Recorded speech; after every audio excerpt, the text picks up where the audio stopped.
আসসালামু আলাইকুম, স্বাগতম আর একবার মাই ক্রিকেট ওপিনিয়নে। এবারের বিশ্বকাপে আমাদের বোলিং ইউনিট যেভাবে পারফরমেন্স করতেছে, আমরা সেমিফাইনালের আশাটা দেখতেই পারি। আমাদেরকে সেই আশাটা দেখাচ্ছে আমাদের বোলিং ইউনিট। তবে যেটা দুশ্চিন্তার কারণ সেটা হচ্ছে আমাদের টপ অর্ডারের ব্যাটিং ব্যর্থতা। বরাবরের মতো সেই বিশ্বকাপের আগে থেকেই আমাদের টপ অর্ডারের ব্যাটিং ব্যর্থতা। আমরা টপ অর্ডার ছাড়াই এবারের সুপার এইটে উঠেছি। তবে আমাদেরকে যারা স্বপ্ন দেখাচ্ছে সেটা হচ্ছে আমাদের বোলিং ইউনিট।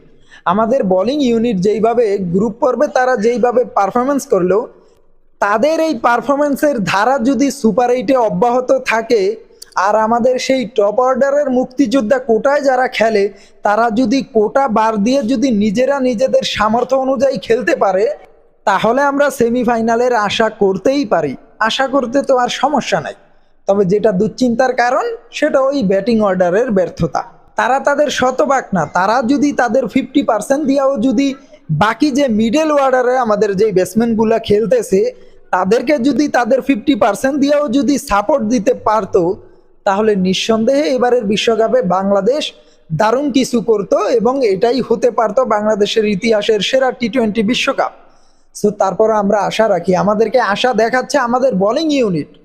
তানজিদ হাসান সাকিব এবং মুস্তাফিজুর রহমান তারা যেইভাবে বোলিং করতেছে, আমাদেরকে আশা দেখতে তারা বাধ্য করতেছে।